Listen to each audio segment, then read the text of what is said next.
สมควรแก่เวลานิมนต์พระภิกษุสงฆ์เจริญพรแม่ชีโอคีคู่เข่าขาพาพร้อมกัน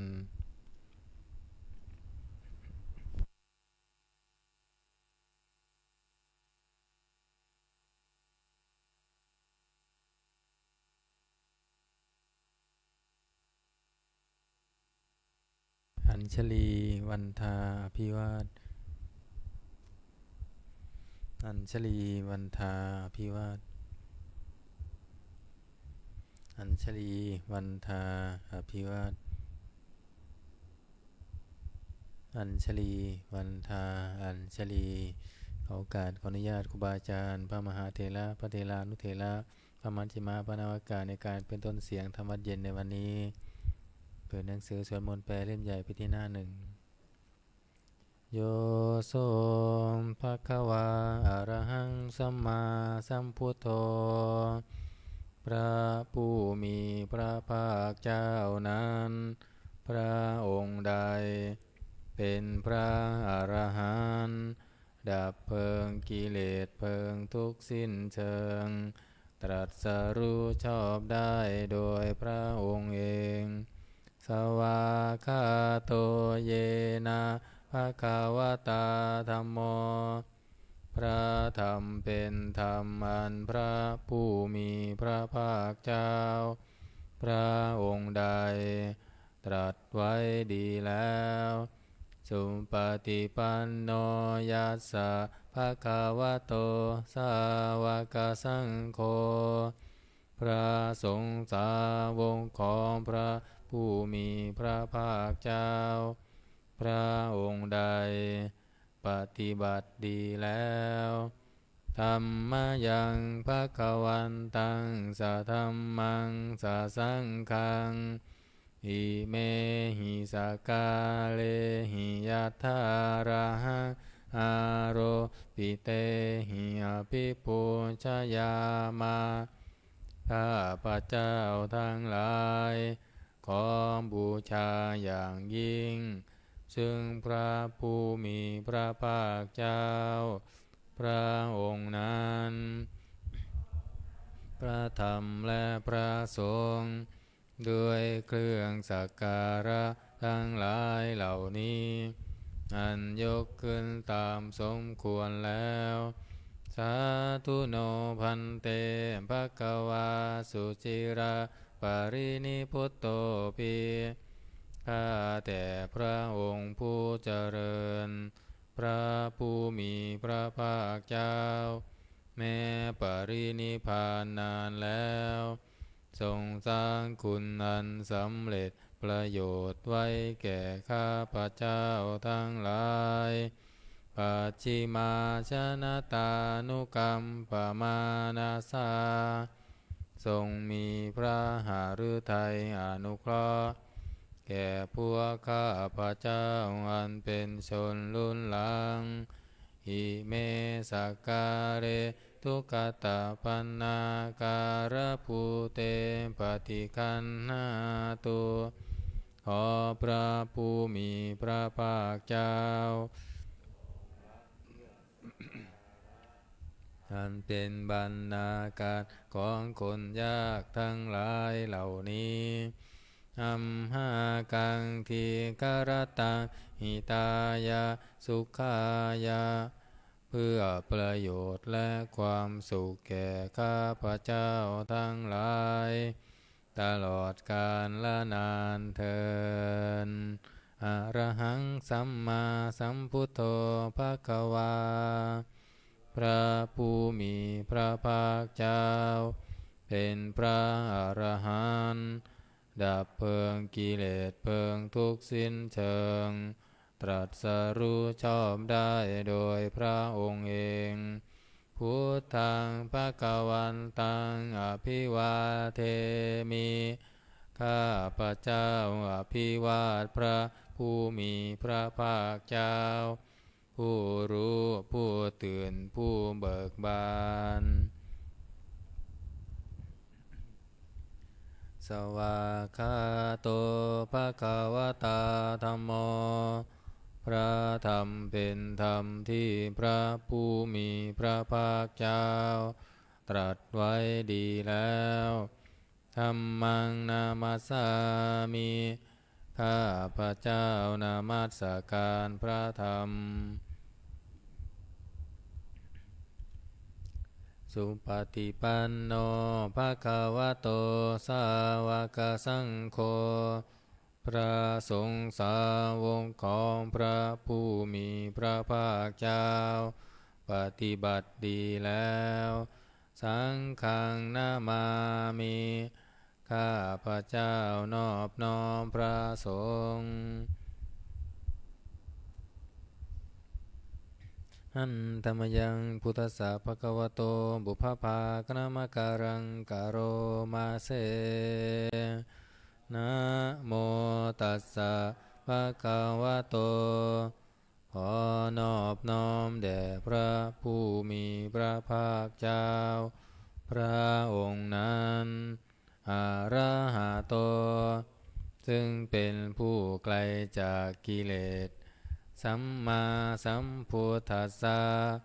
ตรัสรู้ชอบได้โดยพระองค์เอง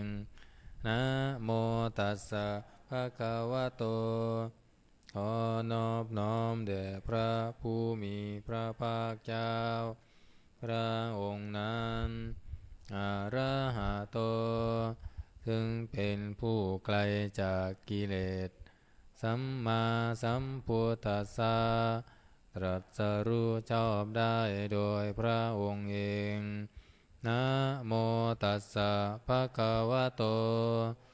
ขอนอบน้อมแด่พระผู้มีพระภาคเจ้าพระองค์นั้นอะระหะโตซึ่งเป็นผู้ไกลจากกิเลสสัมมาสัมพุทธัสสะตรัสรู้ชอบได้โดยพระองค์เองเปิดหนังสือเป็นที่หน้า19ธรรมวัดเย็นหน้า19อันตมยังพุทธานุสตินยังกโรมาเส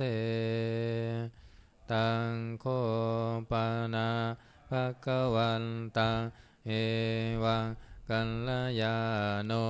กิตติสัพโทอภุคโตก็กิตติศัพท์อันงามของพระผู้มีพระภาคเจ้านั้นได้ฟุ้งไปแล้วอย่างนี้ว่าอิติปิโสภะคะวา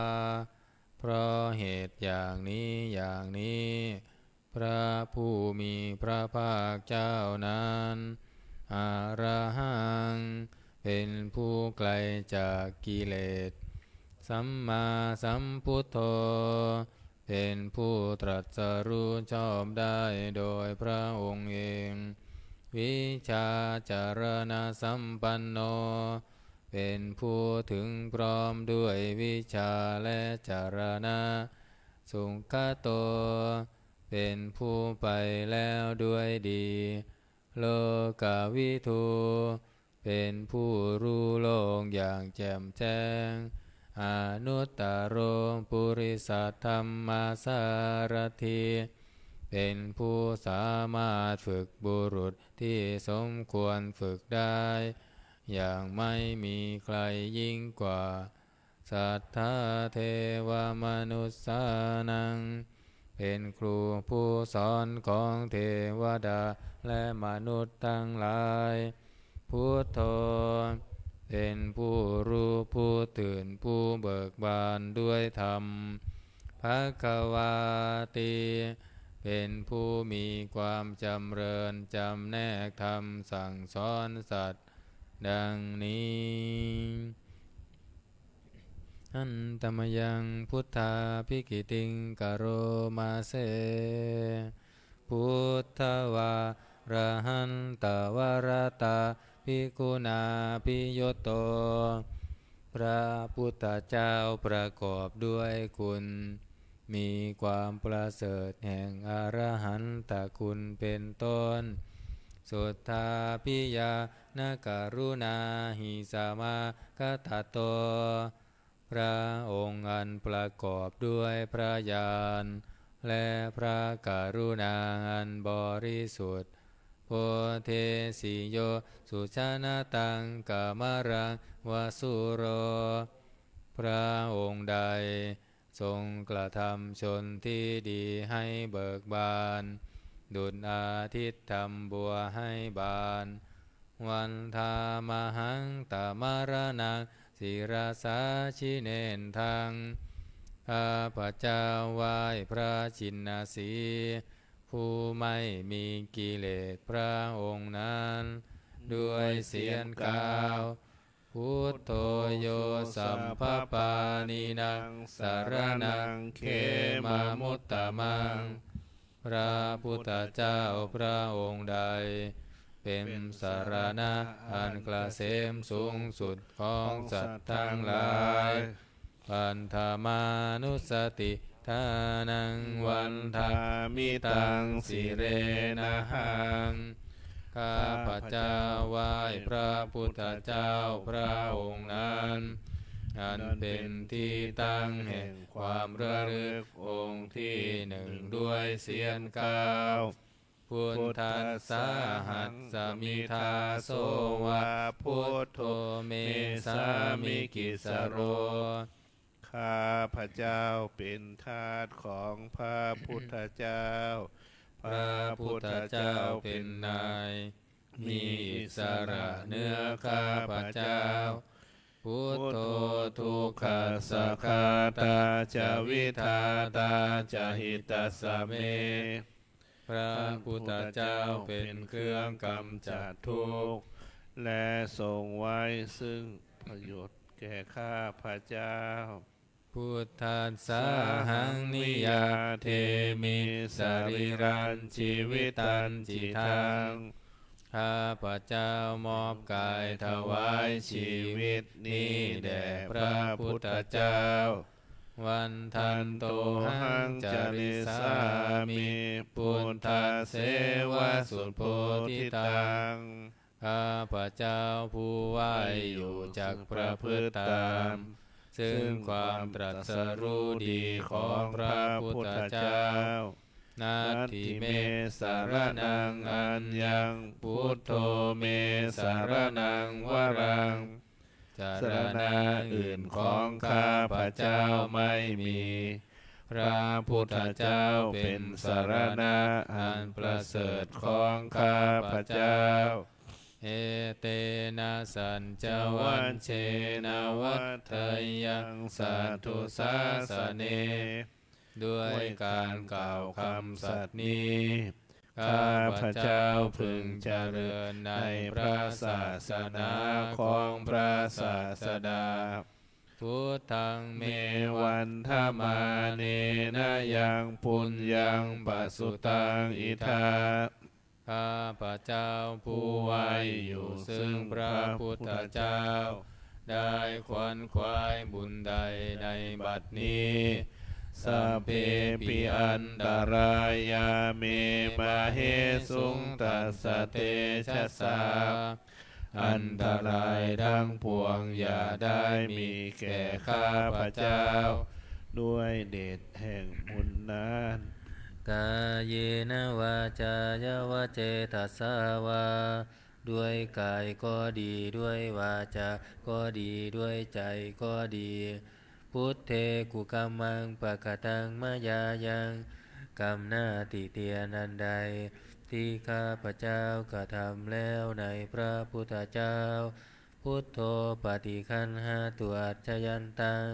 ขอพระพุทธเจ้าจงงดซึ่งโทษล่วงเกินนานการันตะเรสังวริตุงวพุทเทเพื่อการสำรวมระวังในพระพุทธเจ้าในการต่อไปหันตมยัง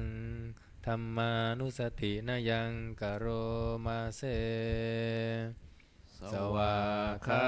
โตภะคะวะตาธัมโมพระธรรมเป็นสิ่งที่พระผู้มีพระภาคเจ้าตรัสไว้ดีแล้วสันติติโก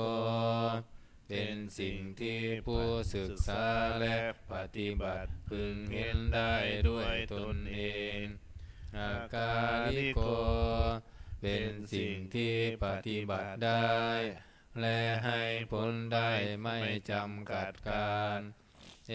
หิปัสสิโกเป็นสิ่งที่ควรกล่าวกับผู้อื่นว่า ท่านจงมาดูเถิด โอปนายิโกเป็นสิ่งที่ควรน้อมเข้ามาใส่ตัว ปัจจตังเวทิตาโพวินโยหิติเป็นสิ่งที่ผู้รู้ก็รู้ได้เฉพาะตน ดังนี้หันตมยังธรรมาภิกิติงกโรมาเสสวาคาตาตาทิคุณายโยคาวาเสนะสยโยพระธรรมเป็นสิ่งที่ประเสริฐเพราะประกอบด้วยคุณคือความที่พระผู้มีพระภาคเจ้าตรัสไว้ดีแล้วเป็นต้นโยมัคคปากัปปริยัติวิโมกขเพโทเป็นธรรมอันจำแนกเป็นมรรคผลปริยัติและนิพพานธัมโมกุโลกัมปัตตนาตัทธาริธารีไว้ซึ่งผู้ทรงธรรมจากการตกไปสู่โลกที่ชั่ววันธามหังตามหารังวรธรรมเมตตังข้าพเจ้าไหว้พระธรรมอันประเสริฐนั้นอันเป็นเครื่องขจัดเสียซึ่งความมืดธัมโมโยสัมภปานีนาสารนังเขมามุตตมังพระธรรมใดเป็นสารณะอันเกษมสูงสุดของสัตว์ทั้งหลายทุติยานุสติทานังวันทามิตังสิเรนะหังข้าพเจ้าไหว้พระธรรมนั้นอันเป็นที่ตั้งแห่งความระลึกองค์ที่สองด้วยเสียงกล่าวธรรมัสสหัสสมิทาโสวะธัมโมเมสามิกิสโรข้าพเจ้าเป็นทาสของพระธรรม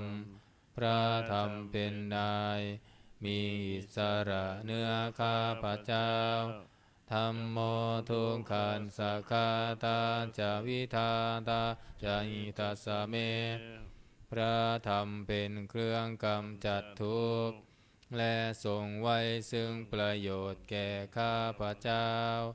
ธัมมัสสหังนิยาเทมิสรีรันชีวิตันจิทังข้าพเจ้ามอบกายถวายชีวิตนี้แด่พระธรรมวันทันโตหังจาริสามิธัมมัสเสวะสุธัมมตังข้าพเจ้าผู้ไหวอยู่จักประพฤติตาม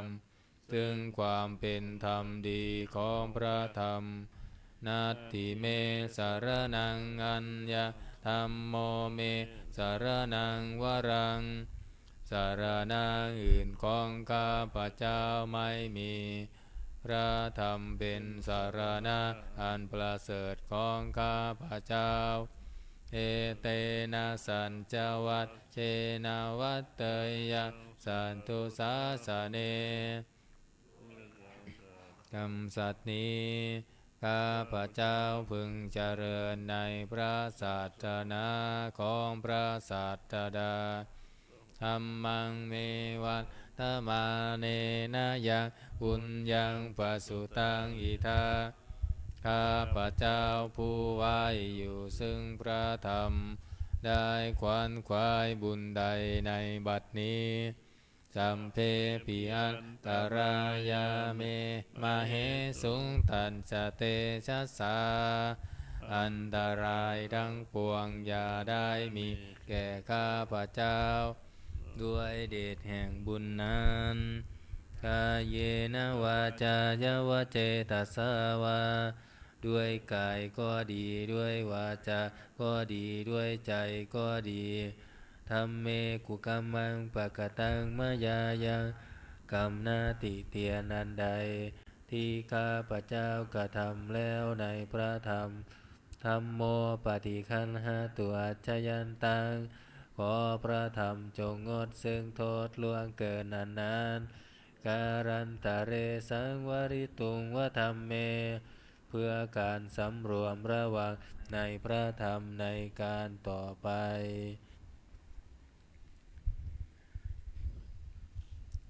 อันตมยังสังขานุสตินยังกโรมาเส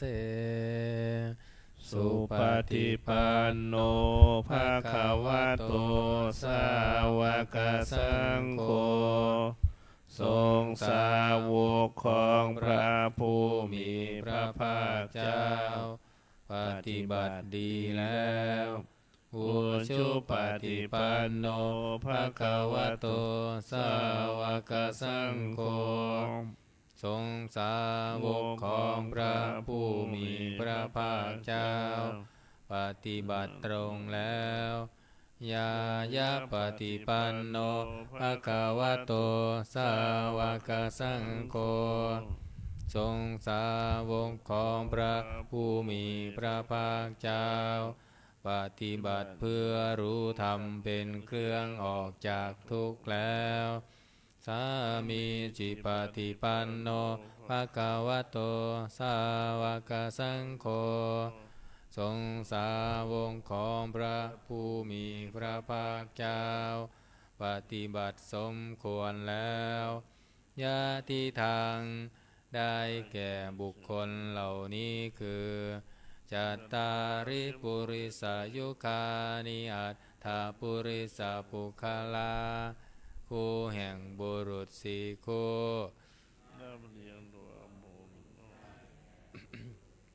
เอสะภะคะวะโตสาวกสังโฆนั่นแหละทรงสาวกของพระผู้มีพระภาคเจ้าอาหุเนยโย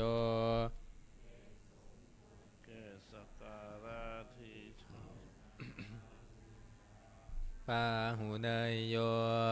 เป็นสมควรแก่สักการะที่เขาจัดไว้ต้อนรับทักกิเนยโย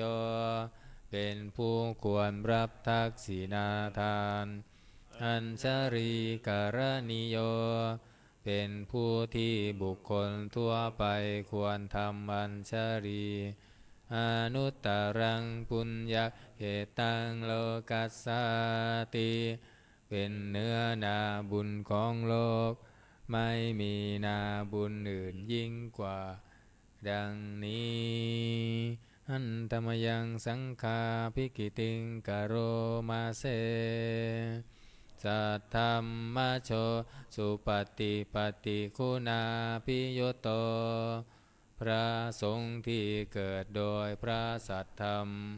ประกอบด้วยคุณมีความปฏิบัติดีเป็นต้นโยธรรมพิโตอริยบุคลาสังฆเสโทเป็นหมู่แห่งพระอริยบุคคลอันประเสริฐ8 จำพวกชิราทิธรรมปวราสยกายจิตโตมีกายและจิตอันอาศัยธรรมมีศีลเป็นต้นอันบวรวันธามหังตามริยานคนังสุทังข้าพเจ้าไหว้หมู่แห่งพระอริยเจ้าเหล่านั้นมันบริสุทธิ์ด้วยดีสังโฆโยสัมปปะนีนังสารนังเขมามุตตะมังพระสงฆ์หมู่ใดอันกระเสมสูงสุดของสัตว์ทั้งหลายตติยานุสติทานังวันทามิตังสิเรนะหังข้าพเจ้าไหว้พระสงฆ์หมู่นั้นอันเป็นที่ตั้งแห่งความระลึกองค์ที่3ด้วยเสียงกล่าว สังฆันสาหัสสมิทาโสวะสังโฆเมสามิกิสโรข้าพเจ้าเป็นทาสของพระสงฆ์พระสงฆ์เป็นนายมีอิสระเหนือข้าพเจ้าสังโฆทุกขันสกาตาจาวิทาตาจาหิตัสสะเมพระสงฆ์เป็นเครื่องกำจัดทุกข์และทรงไว้ซึ่งประโยชน์แก่ข้าพเจ้าสังฆันสาหังนิยาเทมิสรีรันชีวิตตันจิทังข้าพเจ้ามอบกายถวายชีวิตนี้แด่พระสงฆ์วันทันโตหังจาริสามิสังฆันโสปฏิปันนตังข้าพเจ้าผู้ไว้อยู่จากประพฤติตามถึงความปฏิบัติดีของพระสงฆ์นัตถิเมสารนังอัญญาสังโฆเมสารนังวรังศาสนาอื่นของข้าพ พระเจ้าไม่มีพระสงฆ์เป็นสารณะอันประเสริฐของข้าพเจ้าเอเตนะสัจจวัตเชนะวัตเตยังสัตถุสาสเนด้วยการกล่าวคำสัตย์นี้ข้าพเจ้าพึงเจริญในพระศาสนาของพระศาสดาสังฆังเมวันตมะเนนะยังปุญญังปสุตังอิทาข้าพเจ้าผู้ไว้อยู่ซึ่งพระสงฆ์ได้ขวนขวายบุญใดในบัดนี้สัมเพปิอันดารายาเมมาเหสุงตัสสะเตชัสสาอันตรายทั้งปวงอย่าได้มีแก่ข้าพเจ้า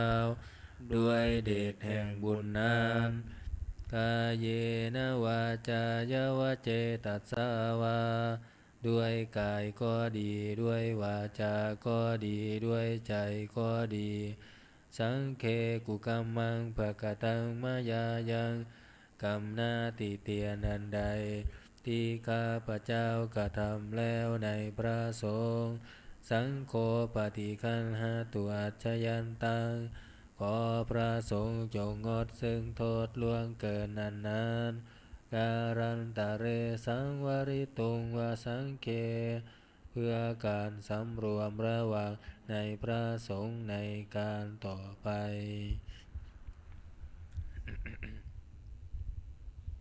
เปิดหนังสือมาที่หน้า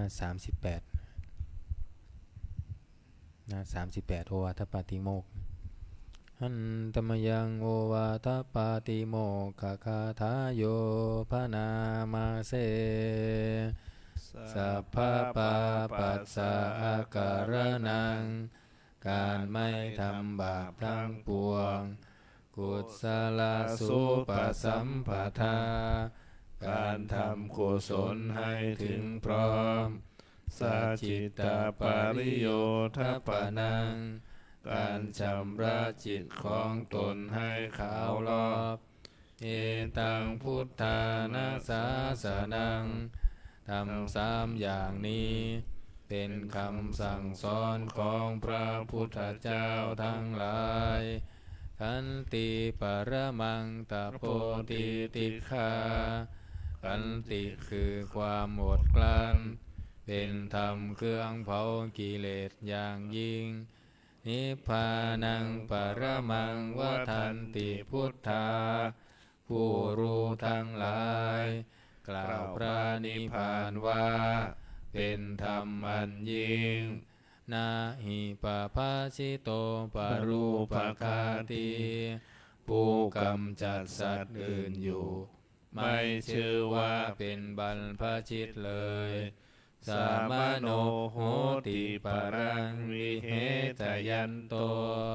ผู้ทำสัตว์อื่นให้ลำบากอยู่ไม่ชื่อว่าเป็นสมณะเลยอนุปวาโทอนุปคาโตการไม่พูดร้าย การไม่ทำร้าย ปาติโมกเขจะสังวโรการสำรวมในปาติโมกข์มัตตัญยุตตาจะพัตตัสสมิงความเป็นผู้รู้ประมาณในการบริโภคปันตัญจะสยนาสนังการนอนการนั่งในที่อันสงัดอาทิจิตเตจะอาโยโคความหมั่นประกอบในการทำจิตให้ยิ่งเอตังพุทธานาสาสนังทำ6อย่างนี้เป็นคำสั่งสอนของพระพุทธเจ้าทั้งหลายเปิดกลับมาหน้า27นะ27หันตมยังอติตาปัจจเวคณาปาทังพนามาเสอาชามายาอัมปัญจเวคิตาวายะจีวรังปริพุตตังจีวรใดอันเรานุ่งห่มแล้วไม่ทันพิจารณาในวันนี้ตังยาวะเทวะสิตัสสะปฏิฆาดายะจีวรนั้นเรานุ่งห่มแล้วเพียงเพื่อบำบัดความหนาวอุลหัสสะปฏิฆาดายะเพื่อบำบัดความร้อนดังตมะกันตวาตาตัมปัสสิริสัมปสัมผัสสานะปฏิฆาดายะเพื่อบำบัดสัมผัสอันเกิดจากเหลือบยุงลมแดดและสัตว์เลื้อยคลานทั้งหลายยาวะเทวะหิริโกปินะปฏิชาธานาทังและเพียงเพื่อปกปิดอวัยวะอันให้เกิดความละอายอาชามายาอปัญจเวคิตวายโยปินทปาโตปริพุตโตบิณฑบาตใดอันเราฉันแล้วไม่ทันพิจารณาในวันนี้โสเนวะทวายาบิณฑบาตนั้นเราฉันแล้วไม่ใช่เป็นไปเพื่อความเพลิดเพลินสนุกสนานนามัทายาไม่ใช่เป็นไปเพื่อเมามันเกิดกำลังพลังทางกายนามันดานายาไม่ใช่เป็นไปเพื่อประดับนาวิภูสนายาไม่ใช่เป็นไปเพื่อตกแต่งยาวะเทวะหิมัสสกายัสสทิฏฐิยาแต่ให้เป็นไปเพื่อความตั้งอยู่ได้แห่งกายนี้ยาปนายาเพื่อความเป็นไปได้ของอัตภาพวิหิงสุปรติยาเพื่อความสิ้นไปแห่งความลำบากทางกายพรหมจริยานุคาหายาเพื่ออนุเคราะห์แก่การประพฤติพรหมจรรย์อิติปุรานันจะเวทนังปฏิหังคามิด้วยการทำอย่างนี้เราย่อมระงับเสียได้ซึ่งทุกขเวทนาเก่าคือความหิวนาวันจะเวทนานาอุปาเทสามิและไม่ทำทุกขเวทนาใหม่ให้เกิดขึ้นยาตราจะเมภวิสติอนวัชตาจะภาสุวิหารโรจาติอันหนึ่งความเป็นไปโดยสะดวกแห่งอัตภาพนี้ด้วยความเป็นผู้หาโทษมิได้ด้วยและความเป็นอยู่โดยพาสุงด้วยจักมีแก่เราดังนี้อาชามายาอัมปัญจเวคินตาวายังเสนาสนะปริพุตตังเสนาสนะใดเราใช้สอยแล้วไม่ทันพิจารณาในวันนี้ ตังยาวะเทวะสิตัสสะปฏิฆาดายาเสนาสนะนั้นเราใช้สอยแล้วเพียงเพื่อบำบัดความหนาวอุณหัสสะปฏิฆาดายาเพื่อบำบัดความร้อนดังสมากันตวาตาดปัสสิริสัพพสัมผัสสานังปฏิฆาดายาเพื่อบำบัดสัมผัสอันเกิดจากเหลือบยุงลมแดดและสัตว์เลื้อยคลานทั้งหลายยาวะเทวะอุตุปาริสยวิโนทานังปฏิสัลลานารามัตถังเพียงเพื่อบรรเทาอันตรายอันพึงมีจากดินฟ้าอากาศผู้ยินดีอยู่ได้ในที่หลีกเล่นสำหรับภาวนาอัจฉมายาอัมปัญจเวกิตวายโยคิลานะปัจจยเภสัชชะปริคาโรปริพุตโตคิลานะเภสัชบริขารใดอันเราบริโภคแล้วไม่ทันพิจารณาในวันนี้โสยาวะเทวะอุปันนานะวยาปาทิกานังเวทนานะปฏิฆาดายากิลานาเภสัชบริขารนั้นเราบริโภคแล้วเพียงเพื่อบำบัดทุกขเวทนาอันบังเกิดขึ้นแล้วมีอาพาธต่างๆเป็นมูลอัพพยาปัจจปรมัตตายาติเพื่อความเป็นผู้ไม่มีโรคเบียดเบียนเป็นอย่างยิ่งดังนี้อันตมยังอุทิศนาทิฏฐานาคาทาโยพนามาเสหิมินาปุญญกรรมเมนาด้วยบุญนี้อุทิศให้อุปปัญชายาคุณุตตราอุปัชฌาย์ผู้เลิศคุณอาจาริโยปการาจาและอาจารย์ผู้เกื้อหนุนมาตาปิตาจายาตกาทางทั่วแม่และปวงสุริโยจันทิมาราชาสุนจันและราชาคุณวันตานราปิจาผู้ทรงคุณหรือผู้สูงชาติพระมมาลาจอินทาจาพรหมาและอินทราชโลกปาลาจเทวตาทั้งถวยเทพและโลกบาลยะโมมิตามนุสาจายมมาราชมนุษย์มิตรมัจจตาเวริกาปิจาผู้เป็นกลางผู้จองผานสัพเพสัตตาสุขีโหนตุขอให้เป็นสุขสารทุกตัวหน้าอย่าทุกทนปุญญานิปังกตานิเมจงช่วยอำนวยสุขผลสุขขังจติวิทันเตนโตให้สุขสามอย่างล้นคิมปังปาเปทาโวมะตังให้รู้ถึงนิพพานพรันอิมินาปุญญกรรมเมนาด้วยบุญนี้ที่เราทำอิมินาอุทิเสนัจจา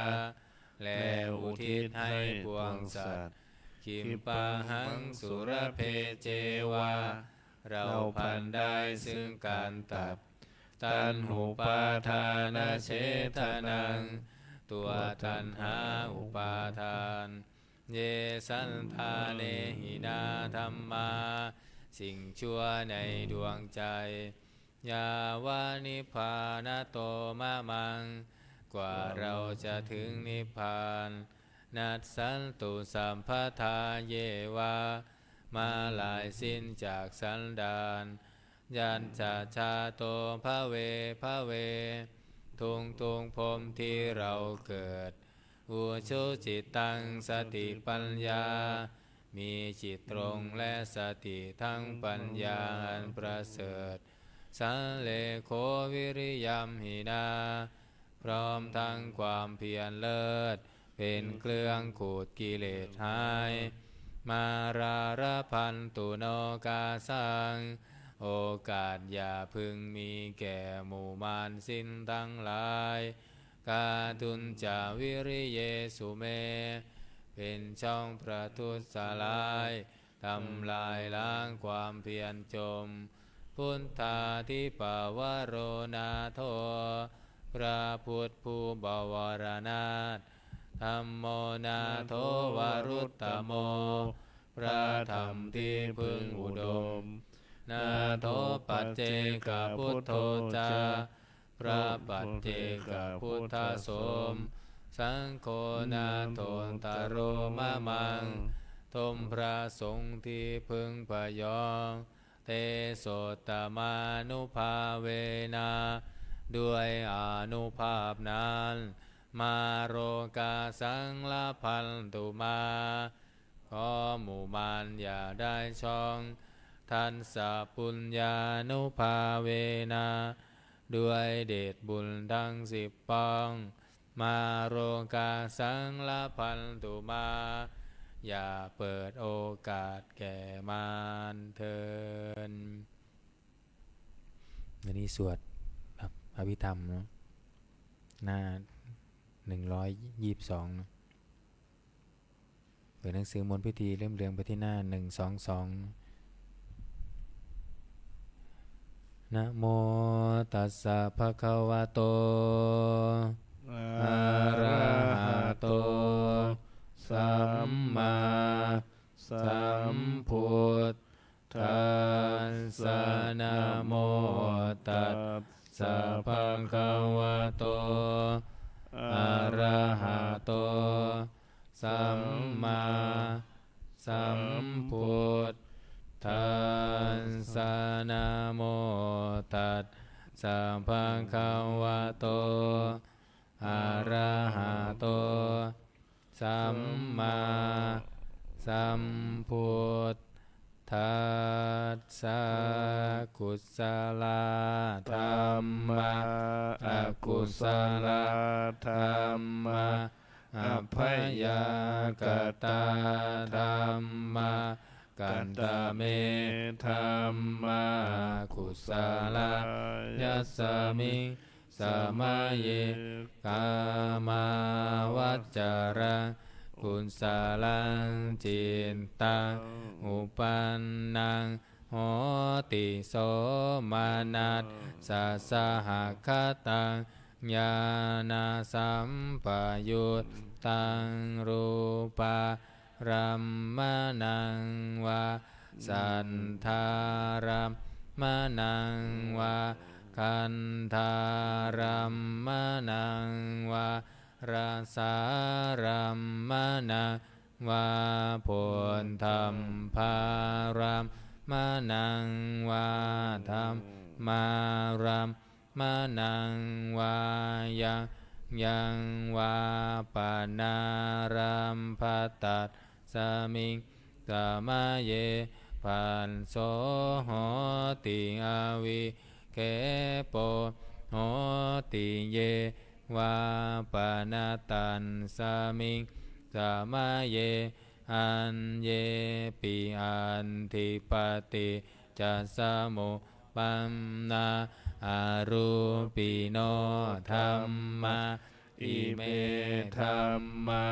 กุศลาปัญจขันธา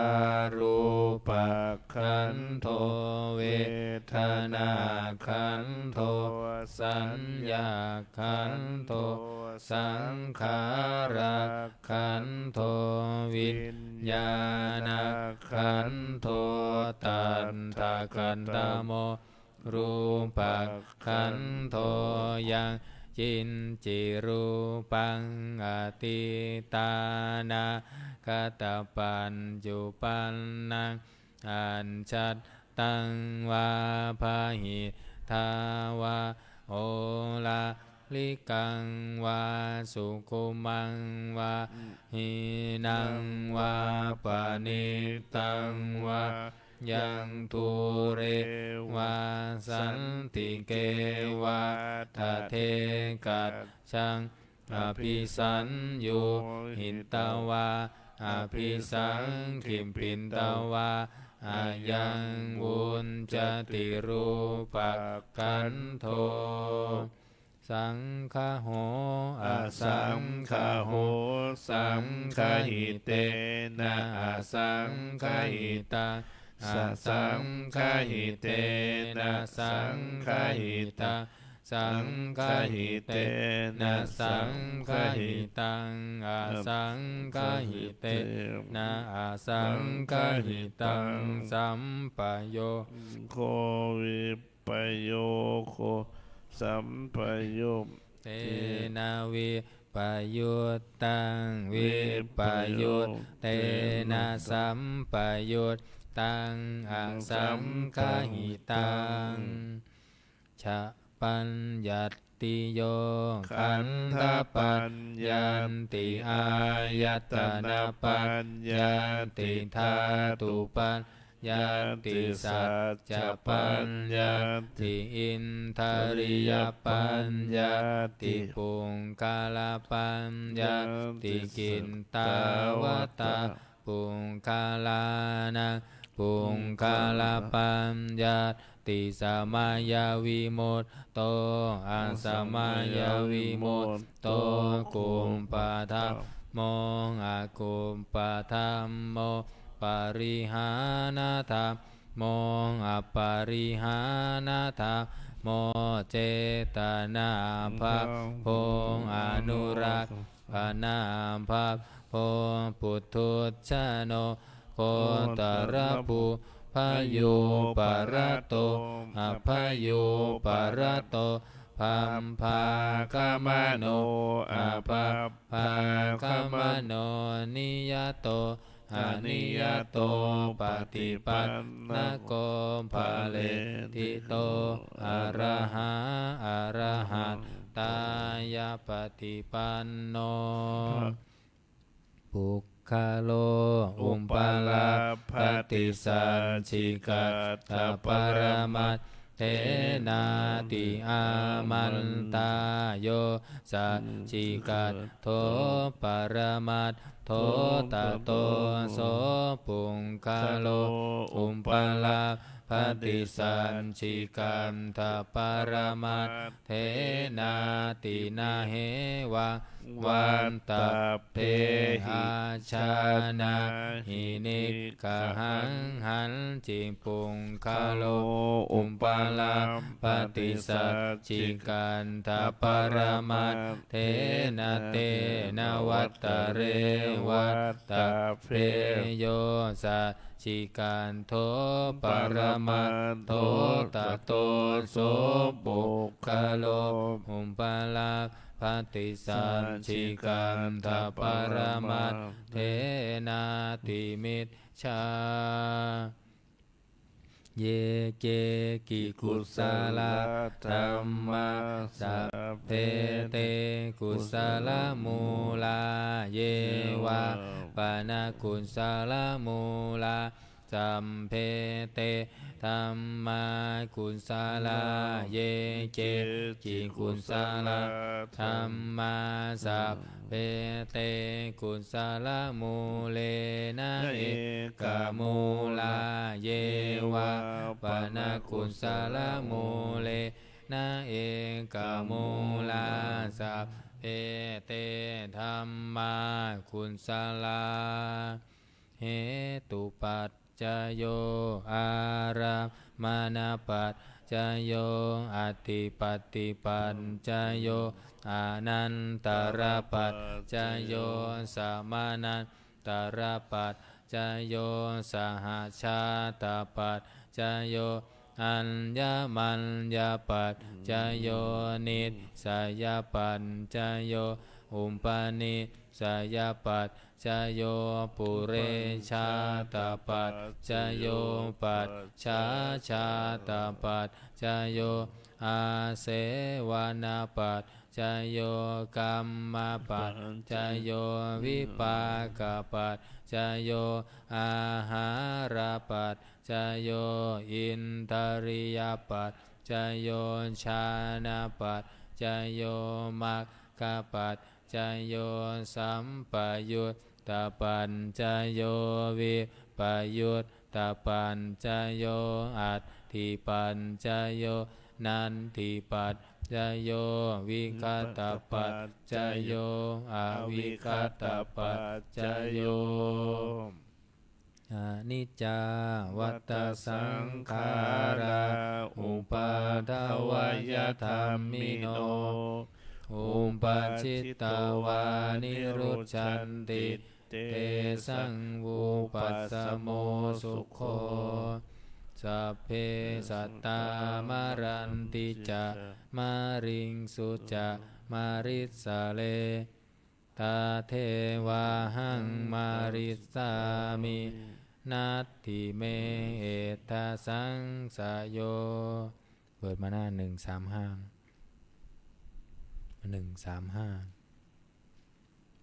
อัทาสิเมอากาสิเมยาติมิตาสกขาจะเมเปตานังทักขินังทัตชาบุมเพกตมนุษสรังนาหิรุณนังวาโสโกวายาวัญญาปริเทวนานาตังเปตานามัตถายะเอวะตินทันติยาตโยอายัญจะโคทักขินาทินนาสังฆามหิสุปฏินทิตาทิคารัตตังหิตายัตสถานาโสอุปกะปฏิโสยะติธัมโมจายานิทัสสิโตเปตานาปูชาจักตาอุลาลาภาลันจะภิกขุนามโนปทินนาตุมเหหิปุญญังปัสสุตังอนัมปกันติภวันตุสัพพะมังคารังรักขันตุสัพพะเทวตาสัมภพุทธานุภาเวนัสสัทธาโสทิภวันตุเตภวันตุสัพพะมังคารังรักขันตุสัมภะเทวตาสัมภะธัมมานุภาเวนัสสัทธาโส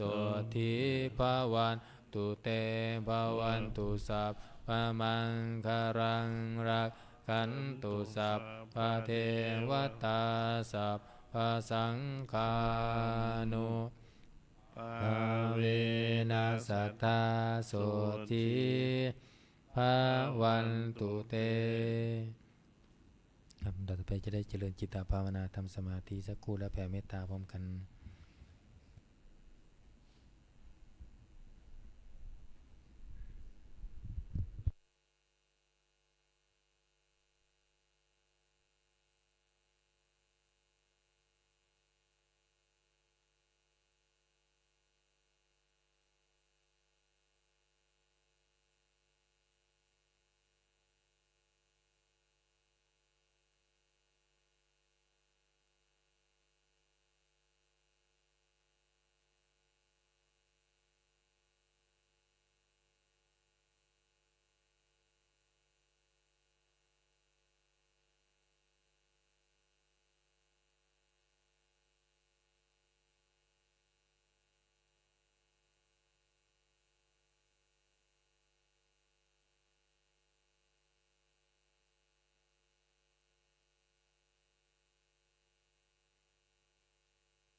สมควรแก่เวลา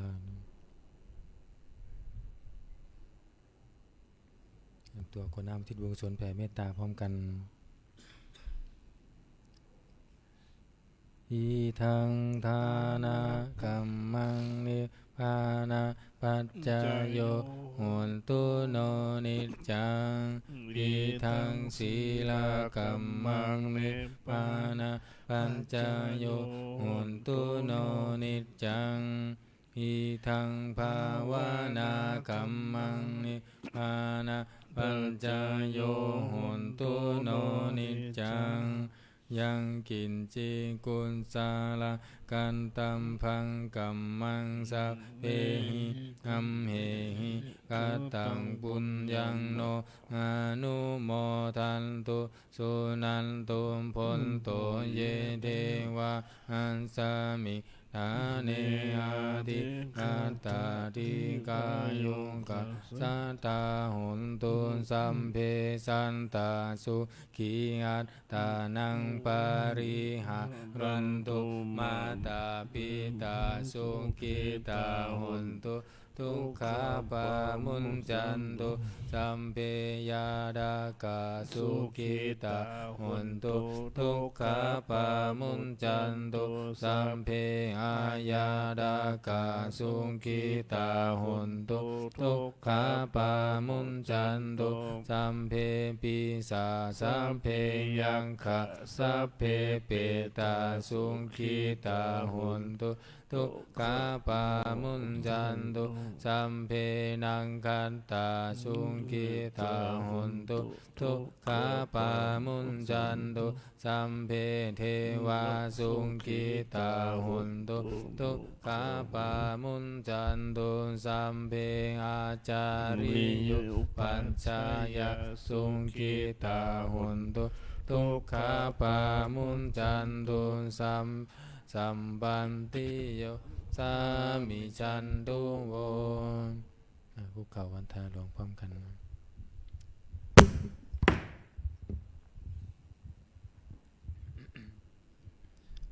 วันทามิพุทธังสัพพะเมวะโตสังฆามะทามิพันเตวันทามิธัมมังสัพพะเมวะโตสังฆามะทามิพันเตวันทามิสังฆังสัพพะเมวะโตสังฆามะทามิพันเตวันทามิคารุอุมปัญชาอาจาริเยสัมภะเมวะโตสังฆามะทามิพันเตวันทามิกัมมัฏฐานังสัมภะเมวะโตสังฆามะทามิพันเตวันทามิอาราเมพันตาสีมังสัพพะเมวะโตสังฆามะทามิพันเตวันทามิเจติยังสัมพังสัมพันธาเนสุปฏิทิตาสาลีลาธาตุมหาโพธิพุทธารูปังสักการังสัทธานาคาโลเกเท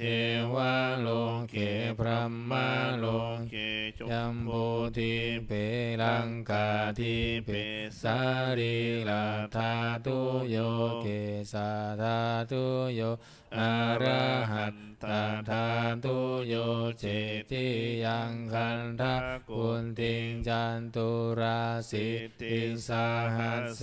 ธัมมะคันเทสัพเพสัมปาทะเจติยะ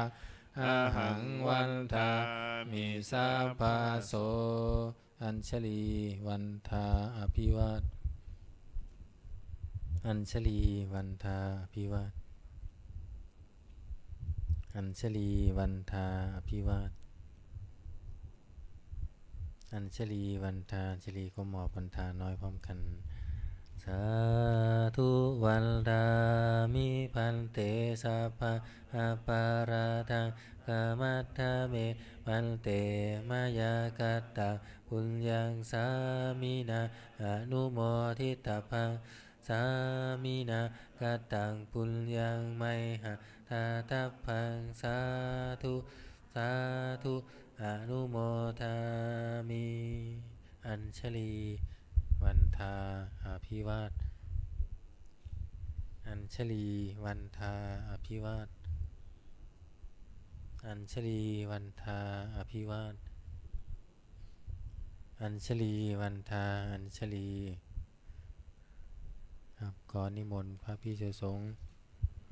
คุกเข่ากราบพระมหาเถระพระอาจารย์อัญชัยประภากโลพร้อมกันแม่ชีโยคีกราบทีหลังอัญชลีวันทาอภิวาทอัญชลีวันทาอภิวาทอัญชลีวันทาอภิวาทอัญชลีวันทาอัญชลีแม่ชีโยกีกับท่านพระอาจารย์พร้อมกันค่ะอัญชลีวันทาอภิวาทอัญชลีวันทาอภิวาทอัญชลีวันทาอภิวาทอัญชลีวันทาอัญชลีสาธุจตารโลธรรมาวัฏันติอายุวโนสุขังพระลัง สาธุสาธุสาธุเอาโยคี